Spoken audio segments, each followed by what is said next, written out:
Le président du Rwanda, M. Paul Kagame, s'est érigé en faiseur des différents présidents qui se sont succédés à la tête de la RDC.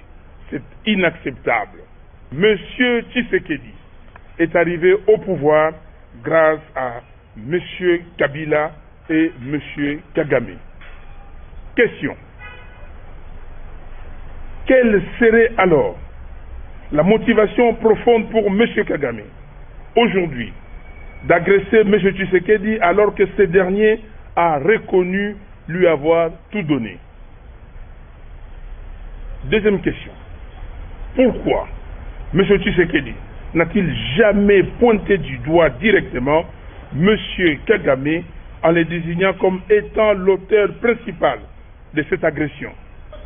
Les agresseurs ont décidé de mettre autour d'une même table le M23 et les gouvernements des fêtes de la RDC pour appliquer une fois de plus la recette de l'infiltration des institutions congolaises au moyen de l'intégration et du brassage. En réalité, le processus de Nairobi est un processus de validation des nouvelles frontières des territoires conquis en RDC par le Rwanda. Dans cette combine de Nairobi, il est prévu que M. Tshisekedi ramène un accord de cessez-le-feu qui, malheureusement, aura consacré l'occupation. C'est ce que j'appelle le fait accompli d'occupation.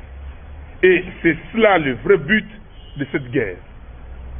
En effet, M. Tshisekedi a signé de nombreux accords avec les pays qui nous agressent et aucun de ces accords n'a été révoqué. De ce qui précède, j'accuse M. Félix Antoine Tshisekedi Tshilombo de haute trahison. M. Félix Tshisekedi et ses mentors sont cyniquement et désespérément à la recherche d'un argument électoral et de conservation de pouvoir.